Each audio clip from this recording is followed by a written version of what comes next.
রাকসুর সাবেক ভিপি গুলিবিদ্ধ স্বৈরাচার এরশাদ বিরোধী আন্দোলনে যার বুক চিরে গুলিবিদ্ধ হয়েছিল, 11 যার বলিষ্ঠ ভূমিকার কারণে ফখরুদ্দিন মঈনুদ্দিন পালাইতে বাধ্য হয়েছিল, 90 যার অগণিত মানে প্রশংসার দাবিদার, যার ভূমিকা জুলাই আগস্ট আন্দোলনে যে রাজপথে থেকে লড়াই সংগ্রাম করেছে, ছাত্রদলের সাবেক প্রেসিডেন্ট দুর্দিনের কাণ্ডারি রুহুল কবির রিজভীকে বিএনপির ভারপ্রাপ্ত মহাসচিব নির্বাচিত করায় আজকে বিএনপির ভারপ্রাপ্ত মহাসচিব জনাব রুহুল কবির রিজভী আহমেদ সাহেব শহীদ রাষ্ট্রপতি জিয়াউর রহমান এবং দেশনেত্রী বেগম খালেদা জিয়ার মাজারে ফুল দিতে এসেছেন।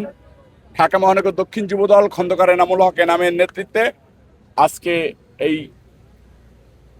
প্রোগ্রামে শরিক হয়েছেন। অবশ্যই আবেগ অনুভূতির জায়গা।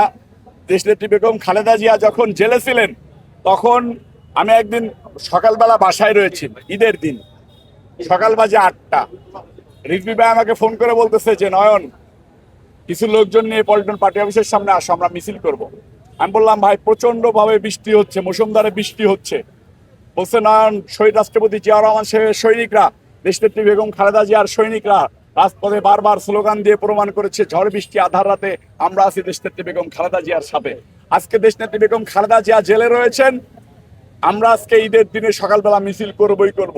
সেটা যদি ঝড় হোক আর তুফান হোক আমাদেরকে আটকে রাখতে পারবে না।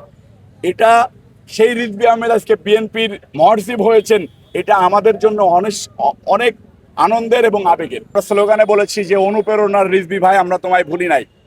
রুহুল কবির রিজভী প্রত্যেক ছাত্রনেতার জন্য একজন অনুপ্রেরণা, প্রত্যেক যুব নেতার জন্য একজন অনুপ্রেরণা, প্রত্যেকটা স্বেচ্ছাসেবক দল নেতার জন্য একজন অনুপ্রেরণা, এবং তৃণমূল বিএনপির প্রত্যেকটা মানুষের জন্য রুহুল কবির রিজভী অনুপ্রেরণা।